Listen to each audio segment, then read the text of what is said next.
Welcome to I Have a Halfling. We talk about Lord of the Rings and a little bit about D&D, so let's get to it.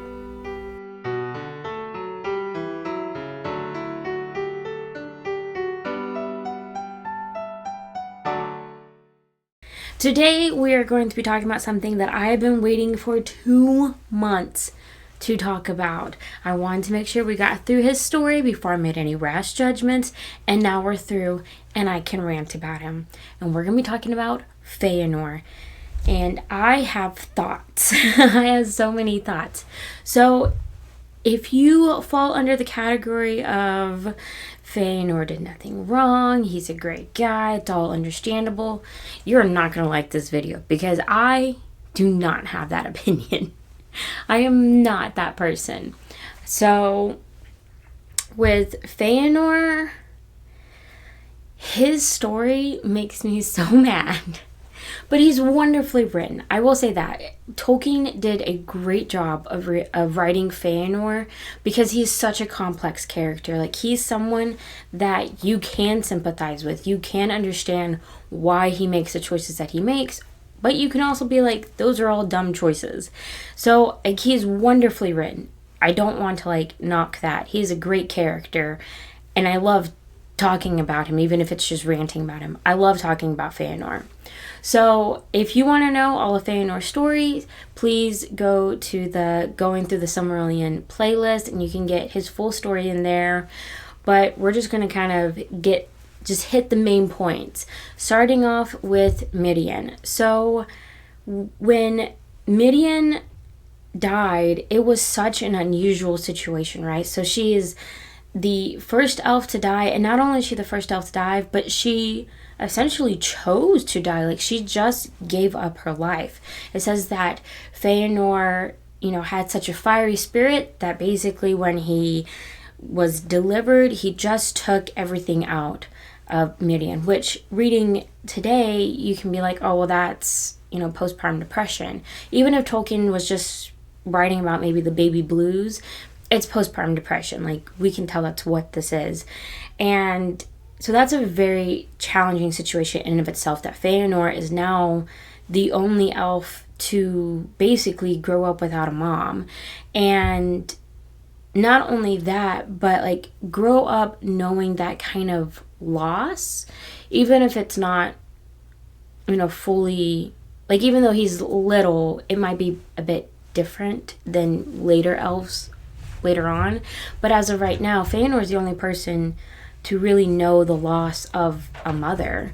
And with Finwë, again, he is the only elf to know the loss of a spouse, of a loved one in that way. And Finwë, you can tell that he tried. He had just a lot of love to give. And, it says that he loved Midian deeply, and when she passed away, he grieved over that and just poured all of his love into Feanor. And I think that was the next step of Feanor becoming this person who is maybe feels a little entitled. I kind of feel like Finwë sort of created a very entitled Feanor by pouring all this love into him. I don't think that was Finwë's intention, obviously. I think he was just trying to be a good dad and just had a lot of love to give, and he poured it into Feanor. And I think that was the next, block of Feanor being very entitled.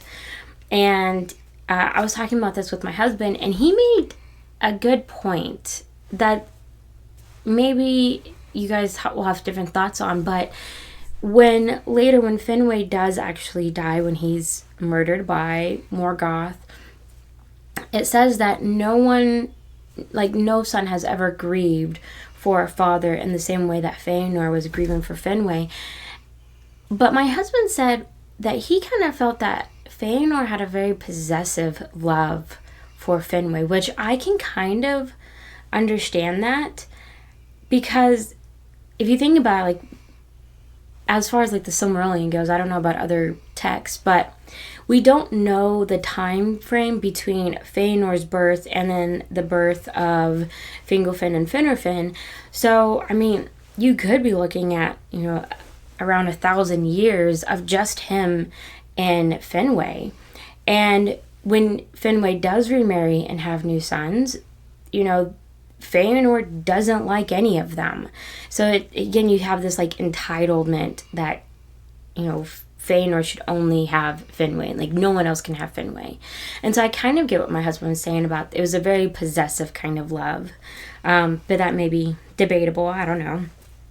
But then, there is some understanding behind Feanor's sort of ego, because it does say that he was he was well-crafted, he was very intelligent. Later on, we can definitely tell that he's a very charismatic person. And so there is things where it's like, well, I mean, you are intelligent, you're very, very crafty, very charismatic, I'm sure very attractive. Like, there's some sort of understanding as to why he may have this big head. But I think what really did it in for him was the Silmarils. He created something that no one else can know or understand how he made these things. And not only was it something praised by other elves, but it was also praised by the Valar. You have Manwë saying that they are now holy items. And I don't care who you are, what situation you're in, if God above opened the clouds and said, what you have made is holy, you can't tell me you're not going to have a big head over that. So, like, it's very understandable for Feanor to have a big head about the Silmarils and to be very proud of them. And I think because of all of that, it definitely increased his own vanity and him wanting to hold on to the Silmarils for himself and for no one else, because they have been hallowed by the Valar. So, I mean, that's kind of a big deal. And then, because they are such a big deal, you have Melkor, weaving in his deceptions because now he wants them. And here's where it kind of gets a little iffy for me, because if Feanor is so smart and so intelligent and later on says, that he doesn't trust Morgoth, he doesn't trust Melkor as far as he can throw him, essentially, then why believe his lies? Like, that Melkor has been in prison for 3,000 years. You know what he's done. Why are you believing anything that comes out of his mouth? Which is bizarre to me, even when it comes to the Valar, that they believe Melkor's lies. Like, are you kidding me? I don't get that. So, and it's not like it's not like Melkor's so charismatic and so silver-tongued that no one can catch his deception, because it says that the Vanyar, who are in the fullness of the light of the trees, are content with where they are. They can see that Melkor is full of lies. So I don't understand why it was so challenging for everybody else to see this, unless everybody else just isn't content with where they're at, which may be a big possibility. If you're not content with where you are, maybe you're more likely to believe in, something grander than yourself. I don't know. But, I mean, it says that the Vanya are content and they don't believe his lies. And then as far as the Teleri go, it says that Melkor doesn't have any interest in them. They're kind of over there. But again, they're over there being content in their life, and they have a close connection with the Valar, and the Vanyar have a close connection with the Valar. So I'm sure that plays a big part as to why the Noldor specifically were the ones being attacked, because they were a little bit more discontent in their situation. They were always wandering, exploring new things, learning new things, always wanting more and more and more, which is being discontent. So I'm sure that's a huge reason for it. But for Feanor to be described as being someone so smart and so intelligent and yet believe in all these lies, as frustrating as a reader. Understandable in the situation, I'm sure. Frustrating, in the whole hindsight's 2020 situation. So yeah, so that was annoying. But we haven't gotten to where Feanor just becomes a bad guy. Because at this point, Feanor, in my opinion, is not a bad person, but he is an annoying person. Like, I don't know if I would really want to be around Feanor during this time because he sounds so egotistical. And I think there's a lot of text to support that. But where his actual downfall begins, where it's like, oh, Feanor, you're becoming a bad guy, is after Ungoliant destroys the trees. And we have him in front of the Valar saying, oh, the foresight that Feanor has, he can give us the Silmarils and we can restore the light to Valinor. And in this moment, whether he actually has a choice or not, in this moment, Feanor has a choice to either give them the Silmarils or not. And while Aule is very understanding in that this is something that Feanor has created, it is a part of him, and to ask for him to give that up is not an easy feat. Like, there's understanding behind that.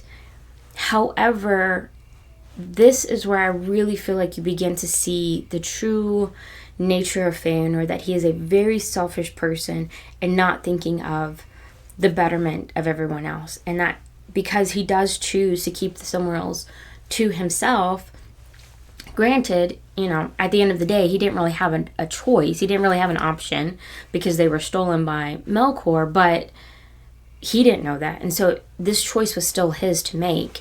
And he makes it. And it's to keep them for himself. And so, to me, that's kind of the beginning of the end. Like, I would probably even debate that the real beginning was him trying to kill his brother, or at least threatening to kill his brother.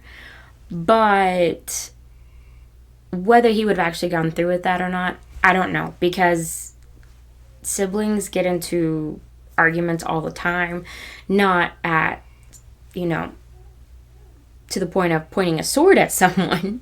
But there's always that, you're always going to butt heads with your siblings. And so I don't really know if I can consider that like the real beginning of the downfall, more of just Melkor really showing Melkor's intervention at that point, like really getting in between that relationship, which was already divided in the beginning. But Feanor choosing not to give up the Silmarils, in my opinion, is really where you see sort of the unraveling of Feanor and what he's truly going to become.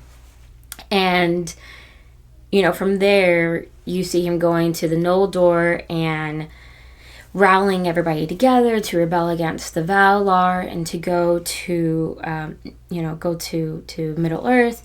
And yes, he's very charismatic. And here, again, you see this image of, this fire metaphor, this fire symbolism for Feanor, where everybody's gathered around and he's being lit by their torches. And so you see this, sort of wildfire spread of Feanor's belief on everybody else. And here he's telling everybody that we need to rally together and we need to avenge our king. We need to avenge Fenway. And, the Valar have been lying to us this whole time. And we need to go do something. We need to have land for ourselves. This is where we're supposed to be. And they're just keeping us here, so that we can't control the land.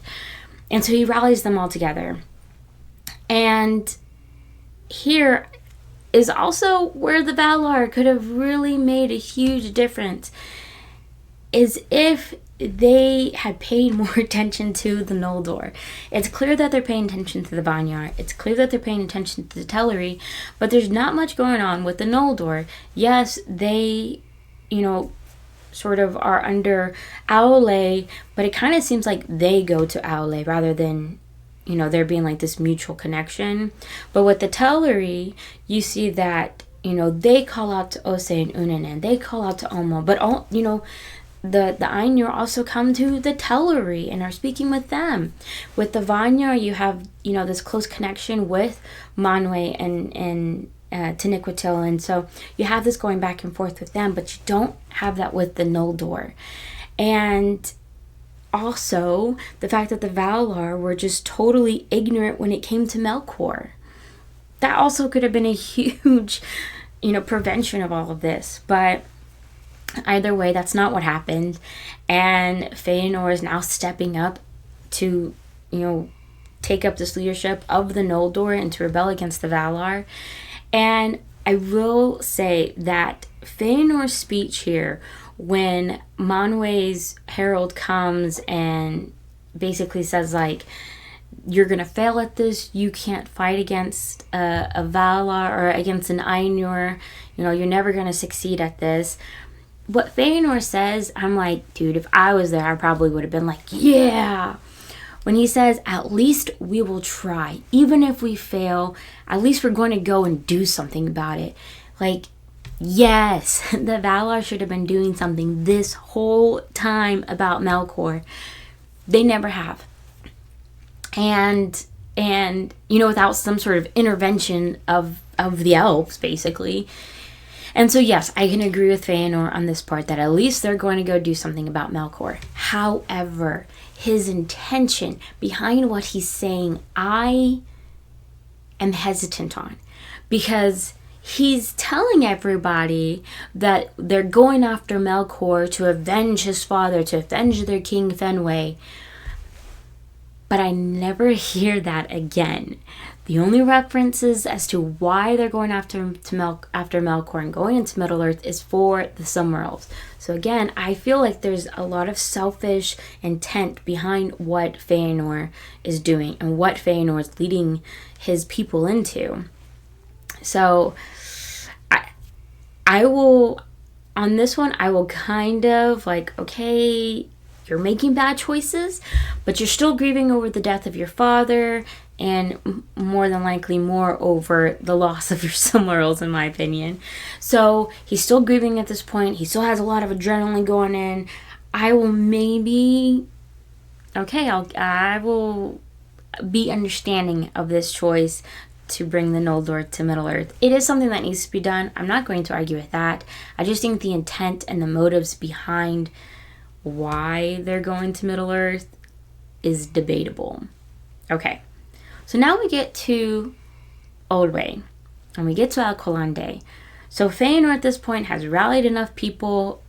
You do have some of the Noldor being like, ugh, this is a bad choice, but essentially Feanor would be our new king, so we're going to stay loyal to him and loyal to Fenway, and we're going to follow. Like, he does have some good points. And so you have this reluctant loyalty with Feanor. So he goes to Oldway, to Alcolande, and says, I need the ships. I want the ships. We're going to go to Middle-earth. Give me the ships. And of course, Oldway is like, no, that's insane. I'm not going to just hand them over to you. And he uses the whole metaphor of like, as the Silmarils are to Feanor, the ships are to him and to the people, to the Teleri. And Feanor doesn't care. And Oldway has this close connection with the Valar, with Osei and Unanen as well. And so it makes sense that he's like, hey, go back to Manwë, go talk this out, figure what you guys need to do, and handle this in a more calm fashion. Make your choices a little smarter. And he gives Feanor the night. And this is where I'm like, no, you are a bad person. You are a selfish person. Because Feanor is now given time to grieve, to contemplate, to think about his next steps, to really evaluate the situation that he's in right now. He's turning his back against the Valar.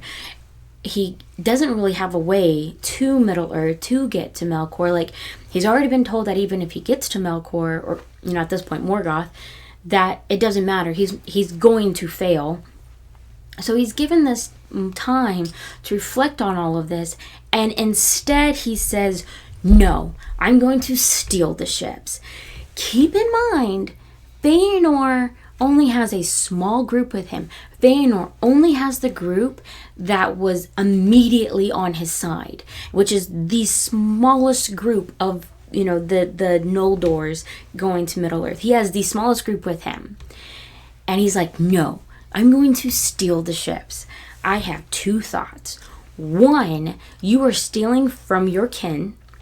Two, let's say he actually gets the ships. He was already planning on ditching everybody else. He doesn't sound like he had any intent on waiting for the rest of his group to come. He was just going to go with who he already had.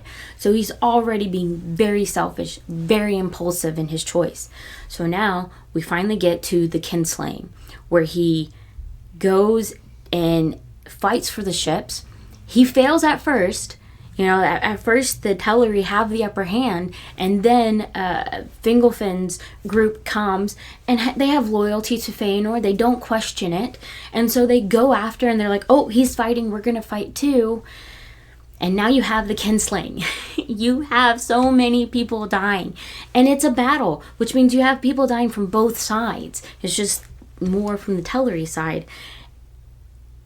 You can't sit here and say that, oh, it's not a big deal, it's fine, all the other choices are cool. No, he is murdering elves at this point, which is something that has never been done by any elves. Like, the only death that has occurred has been at the hands of Melkor. So no, this is when I say, nope, Feanor, you are a bad person.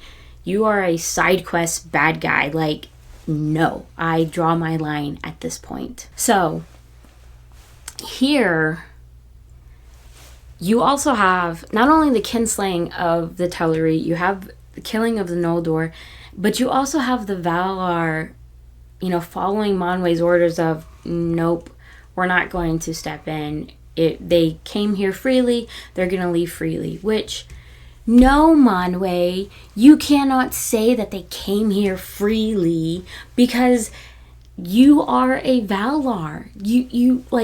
No, this is the whole sort of influence of this greater power on them. So, no, you can't say that they have free will in this situation. And also, you help them to Valinor.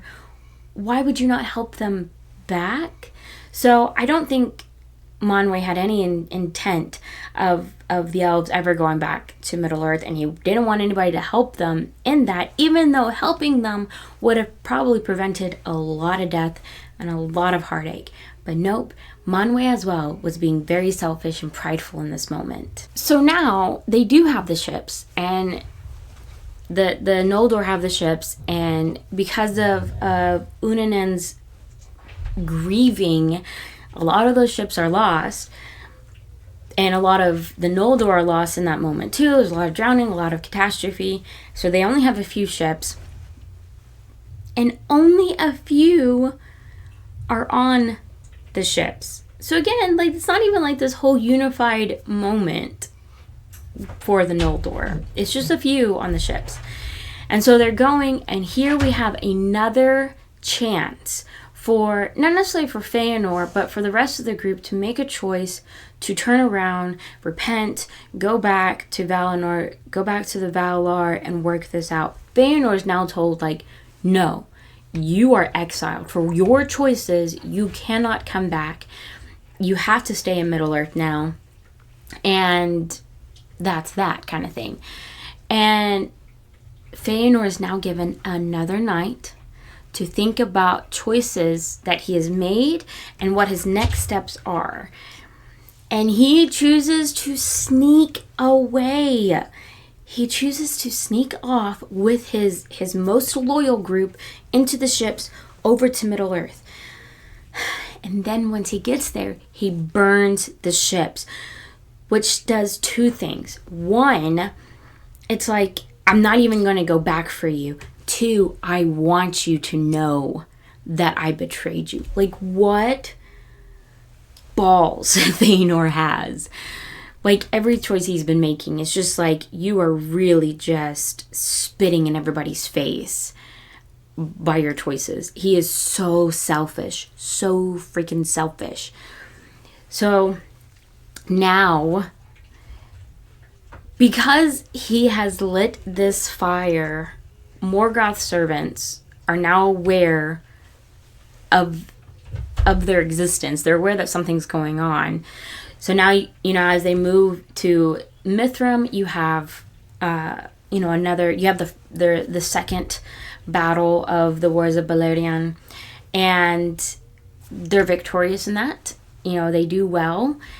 And Feanor, instead of just like rejoicing in this victory, is now like again filled with adrenaline and impulsive, and he's like, I'm going to sneak up on Morgoth and I'm gonna kill him. Oh, dumb. He is just a dummy. And he's like giddy in this idea that he is daring the wrath of the Valar, and that this is his hour of vengeance, which it's not said what his vengeance is. Is his vengeance for his father or for the Silmarils? Because I'm not hearing about Finwë anymore. I will be hearing about the Silmarils, but not about Finwë. So again, still, in my opinion, very selfish motives are happening here. So he goes off to sneak attack Morgoth, and he does it without people. He only has like a handful of people with him, maybe. And here, we finally get where he is holding his own, being surrounded by Morgoth's servants, holding his own. And then you have Balrogs coming in, which I'll give it to him. Like, it does imply that there is more than one Balrog coming in to fight him. And it's taken them a little while. So, like, good for Feanor. He's a very mighty warrior. And then finally he gets, the death shot. And I love that the Balrogs are just like, okay, that's it. We're done. Peace out. We're going to go home. And so his sons are able to take Feanor and pull him back. And here, when Feanor finally realizes that this is his hour has come, he's done. He has failed in his vengeance and his mission. And he finally realizes what the Valar and what everybody has been telling him from the beginning, that no Noldor is going to be able to take down Angband, to take down Morgoth. But he also dooms his sons once again to take an oath to retrieve the Silmarils and to avenge him. Not to avenge Finwë, but to avenge him. Very selfish. And we've already, like, in telling of the story, we already established that when he was rallying the Noldor together, that he had his sons take an oath to retrieve the Silmarils. So he's dooming his sons twice after being told twice, and coming to his own realization. So three times where he's been able to absorb this and realizes that the Noldor will fail against Morgoth, that they will die in this endeavor. So he doesn't care. He still wants those Silmarils in his house, in the house of Feanor. He still wants those Silmarils, and is dooming his sons once again to take this oath and commit to dying for these gems. Like, it's all very selfish, in my opinion. Like, I will overlook the beginning of his storyline of, well, he didn't have a mom. His, dad just sort of spoiled him. And that kind of made him an annoying person. Like, he's a person that you might not want to be around. But from the moment that Morgoth takes the Silmarils, Feanor makes poor choice after poor choice after poor choice. And at no point is he concerned about the people around him. I mean, think about it. He's now, whether or not officially, he's now king of the Noldor.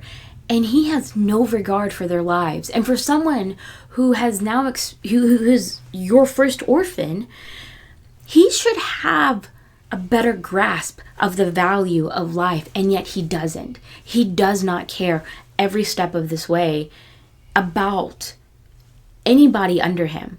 Not only is he a father and doesn't care about the lives of his sons and committing them to an oath that will doom them to death, he also doesn't care about the Noldor and about their lives and what this journey means for them. He tells them sort of like offhandedly a little bit in his rallying speech of, this is going to be a hard journey, but it's going to be worth it. And he doesn't care.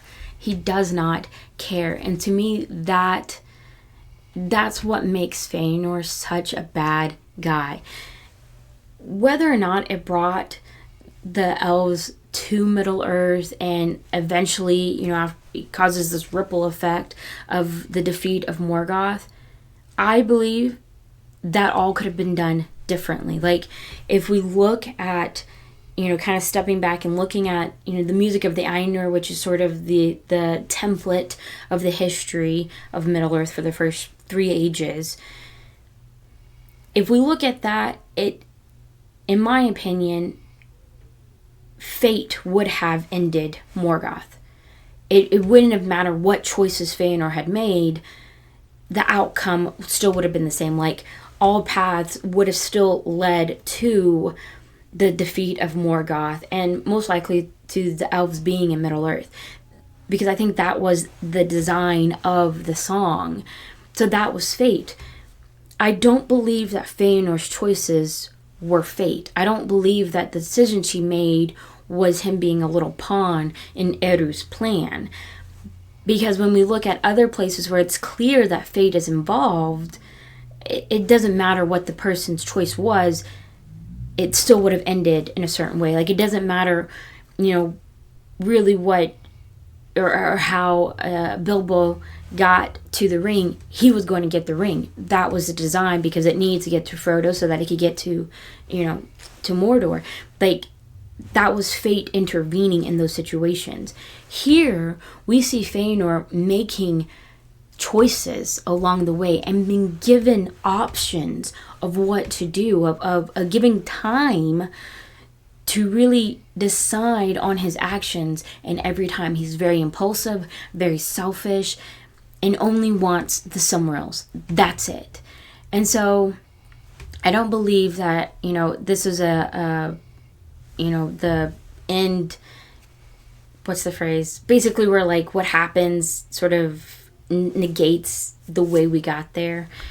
I don't think that's the situation. I don't think you can be like, oh, well, the kinslaying sort of had to occur so that we can, get to the next part. No, I don't think that's the case at all. Because again, let's say that Feanor took a minute and went back to Manwë, had a civil discussion with him. Who's to say that he wouldn't have had Omo ferry them back over to Middle Earth? I don't know. We were never given that option because Feanor was being impulsive and being selfish. And at each step, it seems like he loses more and more followers, or doesn't even care about the people following him anymore, which is probably more likely. He just doesn't care about who's following him or how many people are following him until he eventually gets to the point where he is all by himself and burns himself, essentially. Like, in every form of that metaphor, burns himself. He puts himself in the fire. He kills himself. His spirit is so fiery that it literally leaves his body and leaves ashes in its wake. Like, he is just a fiery person. And I do like that when Feanor does make these choices and leaves, that the Valar are now all sitting together, sort of contemplating what has just occurred. And it says that only Manwë knows what Feanor could have been, like all the great things that Feanor could have done. And of course, Tolkien goes through this long list of like praising Feanor, which, bleh, okay. But like, Feanor could have been something amazing. Like, he is a great character and he's a great figure in Middle Earth's history, but at a cost. And I believe that Feanor could have been great at a much lesser cost. And probably still would have, led the people to Middle Earth, but it in a less deadly way. And to me, that's where Feanor really falls short in my book, I guess, is that he just didn't care. He didn't care about anybody, and he should have. He should have, as a prince of the Noldor, he should have cared about his people. As someone who had lost both parents, he should have cared about the value of life. As a father of 7 sons, a huge family, he should have cared. But at no point did he care about anybody. He only wanted what he wanted. And so to me, I don't think you can be like, oh, well, it's fine, you know, if we can overlook the kinslaying, you know, Feanor was justified in his means. No, you can't just overlook genocide and say, oh, you know, it's fine. No, Feanor made bad choice after bad choice after bad choice. So that's my thought on Feanor. I think he's wonderfully written. I think he is a great character, and I love having this conversation about Feanor, and I love hearing other people's thoughts on Feanor and, you know, seeing it differently. I love him. He is a great character. He is a character that I love to hate, though. So, but yeah, I just really have been wanting to talk about Feanor so badly. So I'm glad I finally did. And I hope you guys enjoyed it. I would love to hear your guys' comments and thoughts and your opinions on Feanor. Do you think I'm being too harsh? Am I too black and white about this? Or do you agree with me? I'd love to know. So please leave comments and let me know. But otherwise, I hope you guys have a wonderful week, and may your homes be filled with food and cheer. Bye.